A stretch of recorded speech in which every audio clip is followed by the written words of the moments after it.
Hello and welcome to Meet Our Makers, an artist interview podcast produced in association with Beats Per Minute. I'm your host, Jeremy J. Facette. On this episode, we get to meet singer-songwriter Lia Ices. Lia is a singer-songwriter and pianist who is just now releasing her fourth studio album called Family Album. It's her first album since 2014's Ices, which saw her going in a very synthetic, very electronic direction, a clean departure from her rootsier aesthetic at the start of her career. In this chat, Lia and I talk in great detail about the conception, production, recording, and the general goals for this new album, as well as why she feels like it's her strongest work yet. We also talk a bit about what it was like working with the great late J.R. White, who helped her with the production on this album. We get into her starts in music, which included her abandoning her dreams of becoming a dancer and actor, but I think she's happy on where she settled. We talk about a lot more too, and I hope you enjoy, and thank you for listening. This is me meeting Lia Ices.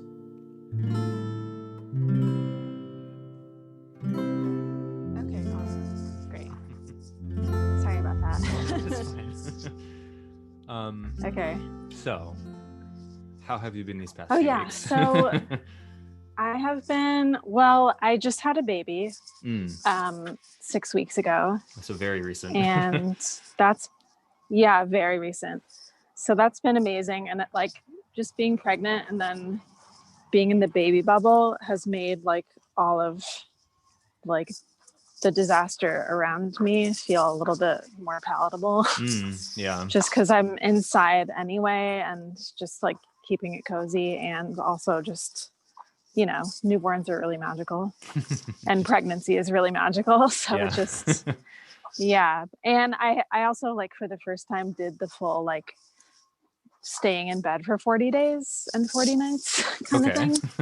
So I really let myself heal. And so even when it was so smoky, I was just kind of inside with the blinds shut and not on my phone. Yeah, so, I was gonna ask because you somewhat recently relocated to the Sonoma area. yes. So how was that for you, the wildfires?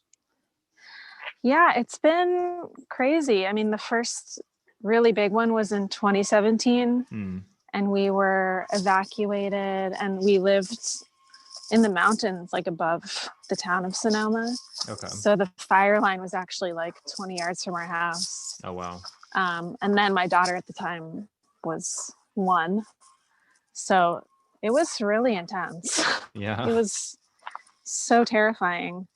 Because also, even if your house doesn't burn down, you still kind of imagine that it might. Of course. Because we were right there. Yeah. So you kind of go through it no matter what. So yeah, there's a huge amount of yeah.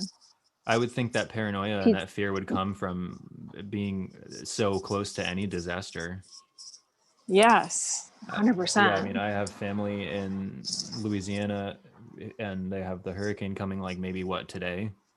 And oh my god. Yeah, so I keep thinking about that because they've had a really active hurricane season. It just seems like I forget who I was talking to, but someone recently was for the show, and they were yeah, it's just one thing after another. Yeah, it just doesn't stop. It's this year has just been piling things on. It's really intense. But I'm glad it seems that you guys have stayed safe, and I'm assuming and hoping your house did not get damaged. No, our house is okay. We're okay. The skies are blue again. Yeah. Yeah. It's just kind of, this was the new cycle. Yeah, really. It seems in California. Yeah. Yeah. And it was wild to be on the East Coast and see the effects of your wildfires. Sure. Because I don't think I can't remember a time that we've had that happen. And I didn't even know it was happening. And I was driving into work one morning, and I was looking right at the sun, and I was why can I look right at the sun? Yeah. Why can I look right at it? It's beautiful. It's this dark red. It's not blinding me. And then later on the news, they were, discussing how the smoke made it all the way over here. It's crazy. That's so insane. I know. Oh my God. So I'm glad that you guys have been doing well. I'm glad that I mean, I would think almost, being pregnant during this pandemic could go either like making you kind of go inside and feel good, or like make you panic. So yes, I just imagine, I mean, definitely obviously I can't really fathom it, but yeah. but it does kind of seem like that kind of thing where it's like, oh, now there's like another layer to it than everyone else has. So I'm glad that you are doing well. Yeah, for sure. Like the animal instinct of, yeah, it's been, God, yeah. I feel like we'll all be like unpacking this year for like the rest of our lives. I know, it's like a national tragedy in slow motion. Yeah, I mean, it really is. And unpacking is a good word, because even when it's over, quote unquote, the ripple effects are going to be huge. Huge. Both financially and psychologically, and it's going to be weird. Totally. Socially, and Oh, totally socially, because I mean, my social bubble, which was never too enormous, but it's very much so shrink. And so when we all are reopened and able to like go see our friends we haven't seen in a year, it's almost like we have to like retrain. It's like we don't have the equipment for this kind of thing. We're kind of making it up as we go. Absolutely. But and also with music, I mean, you have an album coming out, we should say, in the midst of all the chaos. Yeah, I know. You have an album coming out in January, which I don't unfortunately foresee much changing by then. No. So I don't imagine you currently are planning a tour. I'm not planning a tour. At least not for right then. No, not for right then. Hopefully in the spring or summer there'll be some kind of outdoor shows happening. Yeah, I'm hoping those become more common. I know we've been doing a couple around here. I haven't gone to any yet, but I think people, even the performers, are kind of hesitant sometimes. Yeah, I bet. I was talking to Raphael Standel Preston of Braids, and she was mentioning how they just played their first show in Canada, and it was really nerve-wracking. And she was like, she found herself like preoccupied with making sure everyone was wearing a mask, and not everybody was, and like that was making her nervous. And like it just like it's like this rabbit hole of thoughts. So hopefully that will allay at some point. Yeah, I really hope so. I know it's a crazy moment to be releasing music. Not to mention that you not for nothing haven't released an album in quite a while, and now you are, and we're in the midst of this pandemic. I know. How long has the album been finished? It's been finished for a year. Okay. And we were pushing. I mean, it seems to me like it's hard to really, but like this is what's happening. So I'm going with it.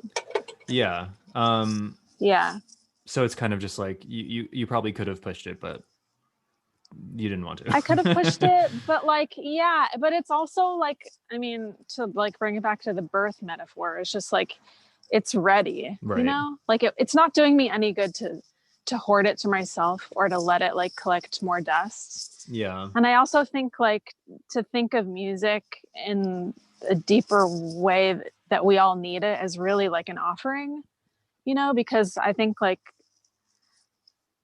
have to do some like ego dissolving, but it's just like, maybe I'm not going to go on this massive tour, or, music journalism is obviously so strange right now as well. But like, even just from releasing the 2 singles I have already, I feel like it's allowing the music to really like be medicinal, which I've always wanted it to be. Yeah. So I'm trying to find like some silver lining in being able to give it to people now when we really can like lean on artwork to help us through, I think. Well, it's true. And also without, almost without the sort of tag on of the tour and the promotional cycle and the, appearances here and there, you're kind of just left with the album. So that kind of gives us as listeners sort of a chance to only have to engage with the album, and then we can kind of sit with it and let it kind of do its thing for us. Yeah. Oh, I love thinking about it like that. That's so true. Well, yeah, all the distractions are gone. We'll just have the music. Yeah. Exactly. Someone else was just telling me that too. Just like this lack of touring is sort of like, it's like pivoting the attention. Yeah, there's like a purity to it. I think so. Mm-hmm. And yeah, I know. Yeah, journalism is really weird right now. I mean, have you been surprised at all by the reception? I mean, this is my first time releasing music really when it's kind of like a playlist world, like with the DSPs. So, yeah, that's a whole new ball game for me. But I've been getting some really sweet and genuine feedback, like directly from fans too, which has been really nice. Yeah, it feels good. It feels good to like to finally share again. Yeah, for sure. Was there ever a part of you that was like maybe a little worried that you'd come back and everyone would be gone? Because I feel like that would be a fear of mine. Bit. For sure. And especially because my last album was so different. Like I really, on Ices took like it was really experimental for me. And I really like took a left turn, and this album, I feel like I've kind of fell back in love with the piano and kind of where music writing started for me in general. So yeah, you just hope that people are along for the journey, and it feels like there are people that are like along for the journey no matter what I make, and hopefully getting still new fans. But yeah, like stylistically, it's not really related to my last album, which, you know, if people were really into that one, I don't know if they'll really be into this one, but it seems like they are because it's still me. Yeah. No matter what the style is. Yeah. I was actually going to ask about that too, because Ices was so electronic and so synthetic. Yeah. I mean, what prompted that shift in the first place? I don't know. I just kind of fell in love with like synthesizers and I don't know, like the technology behind it, I found to be kind of empowering, and I kind of enjoyed learning how to do Logic and learning how to program, and it was more of like it just felt like fun to experiment with like production, and kind of like learning how to make beats and all these things. And then I don't know, I feel like feels kind of common for like an artist, right? I've seen this through line happen a lot, where you kind of like, you know, shed where you've come from, or like you need to like just completely take a complete left turn from where you were, just to prove something to yourself or something.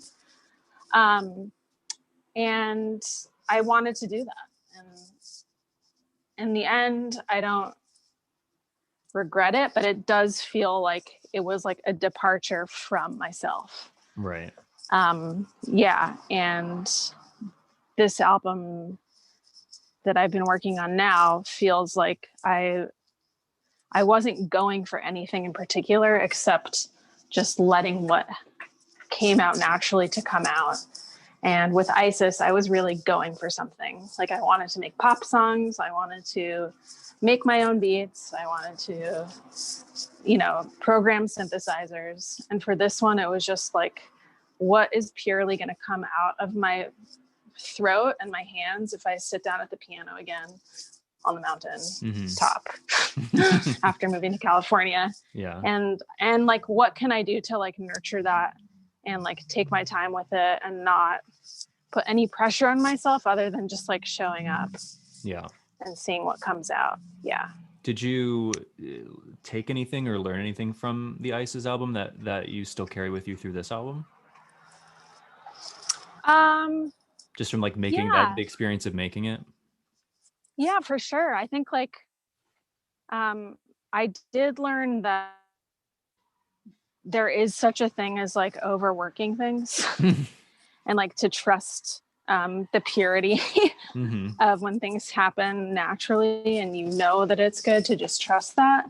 I think also motherhood kind of helped me with that, because you don't actually have as much time as you want, and so you're forced to make decisions quicker, right? And more intuitively. I also like during Isis, like really like started to trust my instincts as a producer. And I definitely took, even though the style is so different, I definitely feel more confident, like, have making choices about production for sure. Yeah. Are you, did you produce or co-produce the new album? So J.R. White produced it, but we worked really closely together. Okay. So yeah. So that's sort of kind of knowing what your vision is and kind of how to get there. You sort of held on to that instinct. Yeah, exactly. Yeah. Yeah. Yeah, and it does sound. I was just sent the album last night, so I listened a couple times. It does sound like sort of a return to the more like organic sound of your first two albums. But there is sort of a psychedelic quality to it too that I think was kind of missing before. Not that 100%. Not that it needed to be there, but just like it's like that's kind of the new lens through which I feel like I'm listening to it. Yeah, absolutely. Because it has like this, to me anyway, it has like this kind of, I don't know, like 70s almost, like a very gently psychedelic folk kind of vibe. Was that like a general aesthetic you were going for? Yeah, I think that I love that you picked up on that. Yeah, I think that like the singer-songwriter and the organic band and the piano is the building block. But I think when I really felt like the songs became what they wanted to be was when there was an element of like you said, psychedelia or like distortion or like otherworldliness. I think like that's that theme, like it hasn't found itself sonically in my body of work yet, but I mean, maybe it started to in Isis, but like with electronica, so it's so different. Right. But I think like having like a quality of like otherness, psychedelia, or like whatever, like to enhance like the kind of like mystical qualities that I'm singing about or feeling, is really when we would like look at each other and be like, yeah, that's it. Like in Anywhere at All, like there's like a guitar loop it was through like a broken tape machine, like these sort of like dreamy qualities that come from like analog equipment, right, was really like so pivotal in this album. And JR, who produced and was like the founding member of Girls, that awesome SF band, and then he did Tobias Jesso Jr. He's just like, his ears are so incredible. Especially, I've never seen somebody know how to really like get the most out of analog gear. It's just like the difference of like a film photograph or a digital. Yeah. It's just like this like grainy realness that also becomes like more magical for some reason. Yeah, I mean, and that's a cool thing to think about too, because I did sort of notice that on several songs they feel really acoustic and really organic, and then sort of almost out of nowhere you notice that there's this whole time there's been this other layer to it. Like on Anywhere at All, I think that's the one with the count off at the beginning. Yeah, exactly. Yeah, and your vocal and the guitar have this very odd, almost like they're being backmasked like underneath it, but I don't think that's what's happening. But it is like this sort of like warped undercurrent to it. And then I think on the first track, that sudden shift in the end, like those little moments like that, it's like it kind of jolts you into this sort of, like you say, analog, almost synthetic nature, but it's still very natural at the same time. Yeah, exactly. And like a little bit unexpected. Yeah, very much so, I would say. Think, yeah, so it's called the Family. Actually, it's called the Family Album. I don't know why I keep saying the Family Album.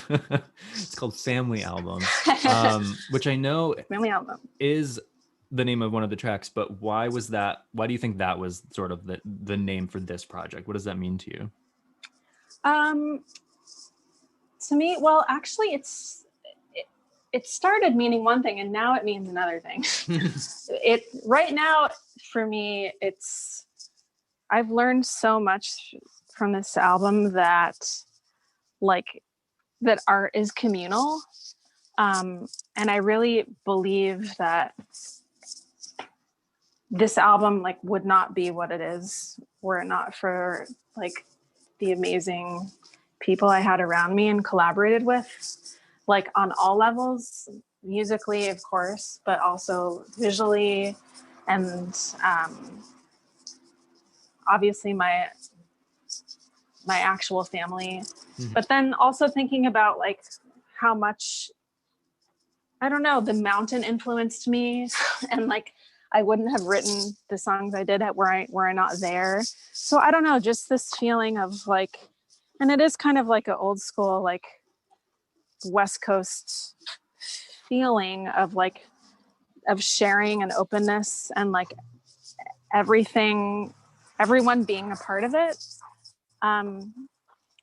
That really like, I didn't think about that as much when I decided that really was the name of it. I was thinking about my actual family, my husband and my daughter. Mm-hmm. But especially during this time when I can't see all these people that were part of it and that I'm kind of like reflecting on it, I think like unconsciously it really was about this community around the music that feels like so important to me and like what I want to focus on around this album, talking about this album and promoting this album. Do you think that that's reflected thematically across the album as well? Or what are some of the underlying themes you think of this album? So the underlying themes are, I think moving to the West Coast, this is my first California output. Mm.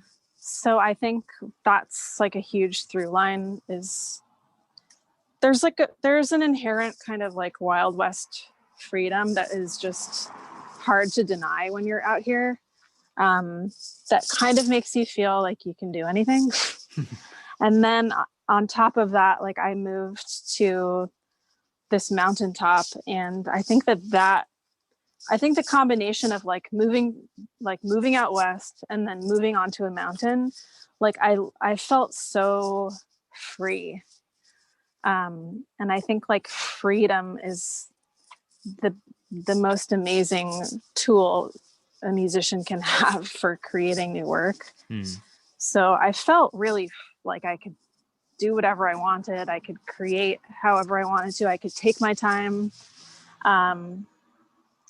So I think like that energy of freedom is all throughout there. And then, of course, motherhood is a huge one as well. Mm-hmm. And kind of like, I don't know, like embracing some of these like archetypal feminine roles that we have a chance to inhabit and feeling like the true like strength from them. Motherhood is, and like pregnancy and giving life is just so, there's no words for it. Yeah. Hence the music. Yeah. Yeah. So just kind of like really like settling into these like big milestones and like letting them give me power instead of shying away from them. And then of course, like when you give life, like you can't help but think about death. It's just, there's like the mortality line is through all of it. Mm-hmm.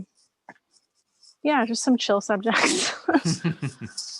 It's a pretty chill album. Oh, did I lose you again? Okay, no. It's a pretty chill album. I mean, it is chill. Yeah. Tonally, there is a certain warmth, but it's kind of relaxed at the same time. Ices felt so cool and cold almost, probably because of the instruments you were using, whereas this one feels very warm and kind of inviting. Even though you're discussing these sort of, some of them are quite heavy topics, there is a warmth that you can kind of settle into on this album, I think. That's so nice. Yeah, I hope that that's and I think it's true. part of that, yeah, I think it is true too. And it's positive, and it's also,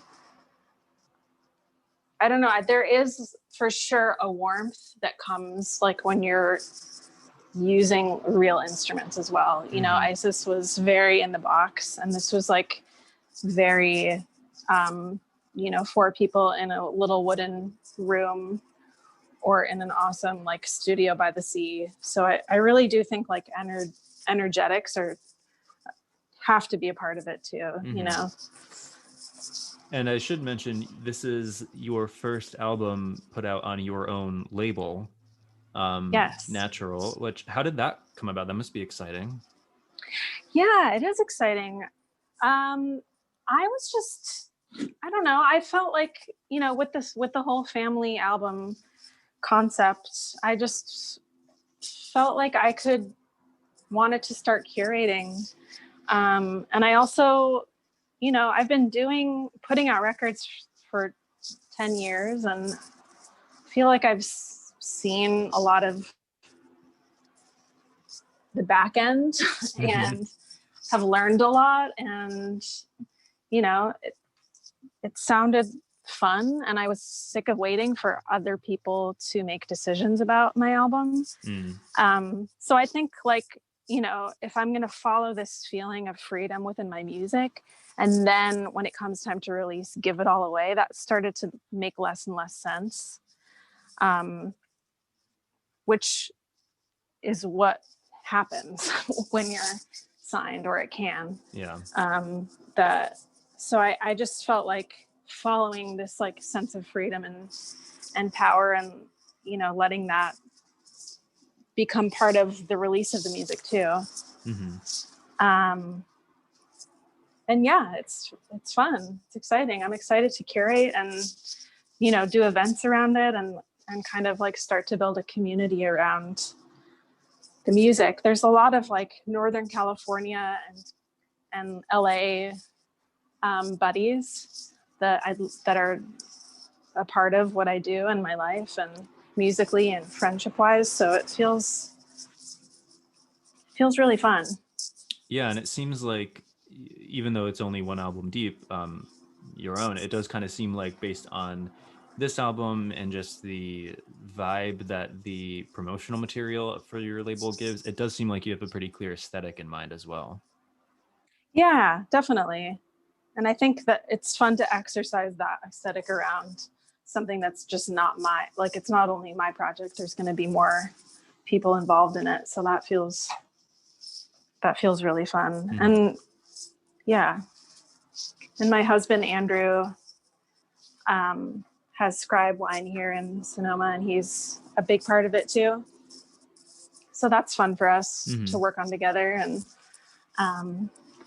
he's incredible at brands and making the visuals work. And yeah, may as well.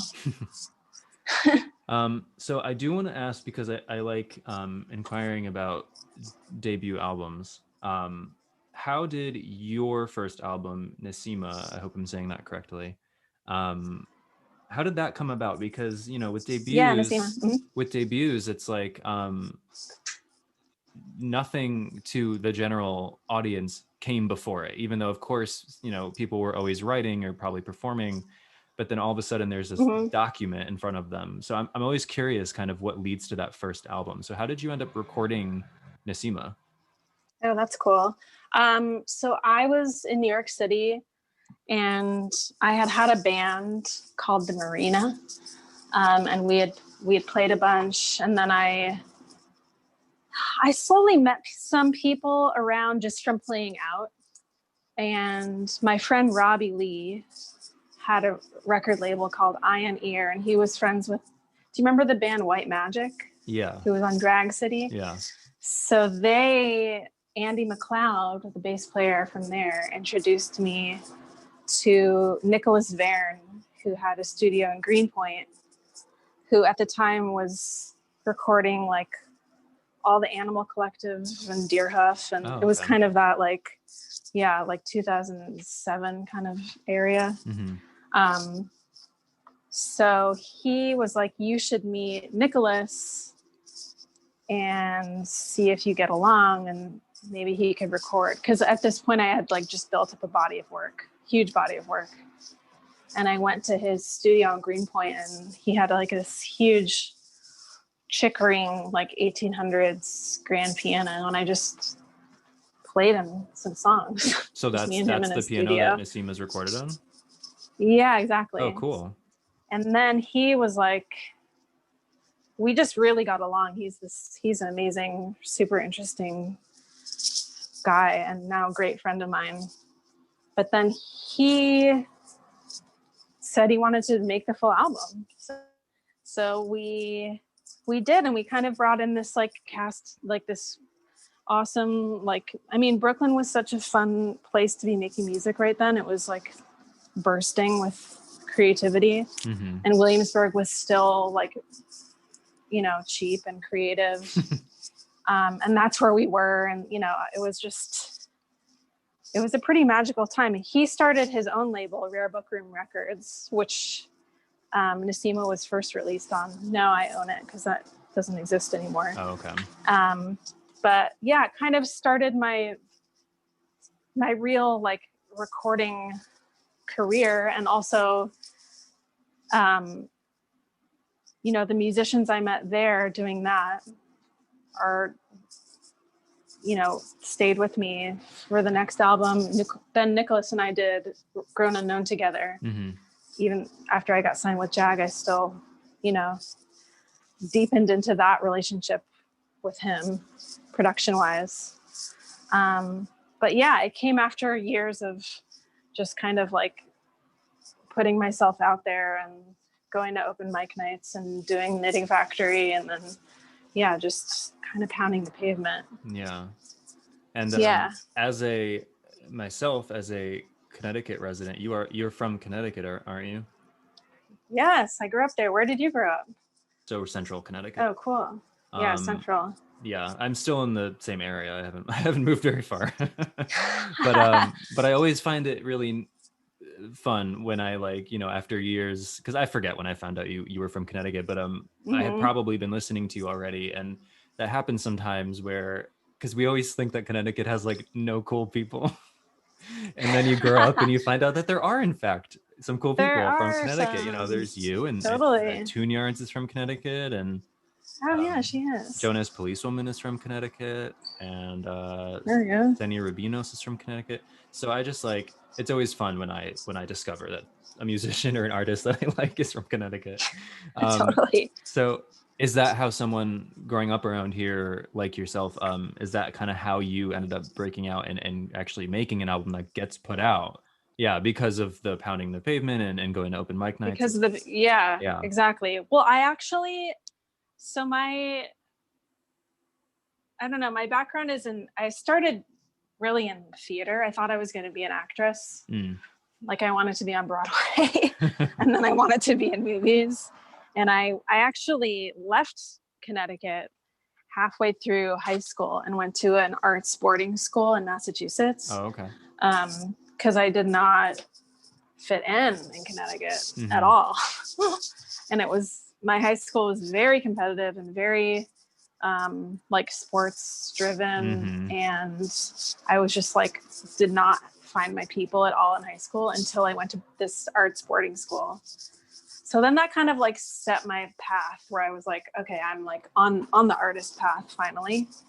And then I went to NYU for acting.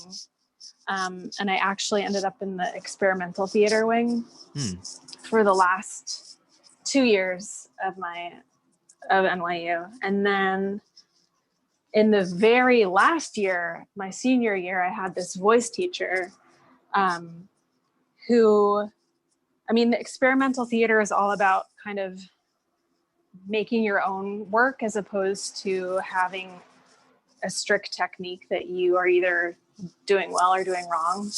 Like the difference between like ballet or modern dance where your body moves, or there's like, So I'd already had all my classical training, and then this voice teacher was basically like, the assignments would be like sing a dream, or like just really like, having us make noises like based on how our body was, and just, pretty far out and really freeing. So that's when I started writing music, because like all these things clicked for me, because I had, I'd always written poetry. I took piano lessons. I was comfortable with performing because I'd always been in plays. Mm-hmm. And then this voice teacher was like, make your own thing. Like, make it sound like how your voice sounds, not like how you think it should sound classically. So then I was like, okay, I'm writing music. And it just kind of, it wasn't even actually like conscious. Mm-hmm. It just kind of like all this training and prep and years and like input of all these different mediums of performance and artwork came together, and then that it was just done. I was just so clear about it. Yeah, it was like a turning point almost. Yeah, for sure. I always find it interesting when artists, because I feel like that is sort of common, where an artist will, while they're kind of coming up in their area, will at the kind of last moment like make a pivot, because something clicks or something happens and you're like, wait, this is what I'm meant to be doing. Yeah, absolutely. And it wasn't what I was going for, but actually maybe it was. I don't know. Yeah. Right. So just kind of like, yeah. Do you have any acting ambition anymore? Do I? No, I don't. I think yeah, exactly. I think performing myself is like, can feel like such a big job. Mm-hmm. And I definitely get that when I'm singing, performing, or doing videos, or any of that. I wouldn't say no to acting again, but I wouldn't like audition for something. Yeah, you wouldn't seek out. I wouldn't. No, I wouldn't. No. So we mentioned before that you don't have any touring really around this album yet, but are you someone who may end up giving into the like live stream thing? Yeah, I think, like it's kind of unavoidable, but something I'm thinking a lot about. And I think there really is, I don't know, there's so much value in sharing what we have. So I think, even if it is distanced, I think there's something to glean, and there's a way to feel included. But yeah, it's definitely interesting to think about. Yeah, well, it's not so really different. My end. Yeah, so different, and also like it's such a throwback kind of album, and even the videos are all on film, and the first video for him was just basically like celebrating the value of being in front of people and kind of like sharing the like kinetic energy of playing music for people in a room, which is just the best thing on earth for the performer and for the audience. Yeah, I was going to ask, what do you miss most about performing? Is it that sort of connectivity? It is the connectivity and the camaraderie with the band, and then just kind of like being on that precipice of like magic and unknown, where that energy is really can't find anywhere else. Yeah. And like like putting down your phone and just being there, and being so in the present. There's nowhere else, no other time that I'm as present as I am as when I'm playing music or singing. And so I can do that in my living room, but I'm not just doing it for myself, obviously. Yeah. So yeah, I do really miss that. Yeah. And we are so more than ever, so involved in our technology now. So like I was just speaking with Robin Pecknold about this the other day, about how he was like, I just find myself like on my phone like so often. Yeah. And it's not something that he had ever really like noticed about himself before. And I feel like we are all kind of in that boat now of like just inside most of the time and just like looking at our screens. And I think that is sort of why musicians are playing live streams. Like, of course it is to get the music out there as well, because they miss performing, but it is kind of like a nice, like, different way to use technology than simply just scrolling through, you know? For sure. Yeah. Like if you even though you're looking at your phone, if you can look at your phone and watch an artist you like perform for 30 minutes, that's a nicer use of your time. That's a way nicer use. Yeah. Yeah, 100%. So yeah, the music, the album, I should say, a family album, comes out on January 29th. I believe, well, we are recording in October, though I believe this won't be posted until January. Okay. So hopefully people will listen and then be able to kind of quickly go find out more about the album. I don't know if you have any more singles planned, but that could be something that people look forward to as well. Yeah. I know I enjoy it. I think people will like it. It sounds like you enjoyed making it. Yeah, I loved making it. Yeah, and that's always nice when you can like really tell that the people involved like really cared about what was happening. Yeah. Oh my God. Totally. It's like, yeah, it's my other baby. Yeah. Putting out into the world. Is this like the best you've felt about a finished product before? Yeah, it is, for sure. That's a nice feeling. Yeah, I think also like with age, like I'm learning how to be patient. Like it's more important to me that it's done right than it is to like make sure it gets in before the end of the year. You know, I think that kind of like impatience is gone now, and I'd rather just like get it right. Yeah. So, and that's just a better place to come from. I think there's like a confidence that comes with that, for sure. Yeah. So it's just, yeah. You can hear it on the album, I think.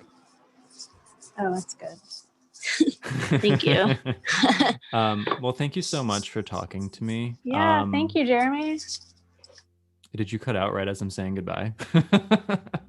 I lost you again. Yeah, your mic dropped out like right as I was saying goodbye. Oh no! Oh God. It's fine. Oh my God. I was just saying that I've been listening to your work since Nasima. So oh my God! Thank you. When Nasima came out, it was like, it doesn't always happen with debut albums, but people were reviewing it, and that was back in my high school days when I was like, avidly reading reviews, and I must have found it somehow, because I have been listening since then. That's so awesome. Thank you for it's been really sticking nice with me. I really appreciate it. Yeah, it's been really nice getting to talk to you, and I look forward to Jeremy. more people hearing the album. Awesome. Thanks so much for asking me to do this. I loved it. Yeah, me too. Thank you so much. Okay. Take care over there. You too. Bye-bye. Okay, bye.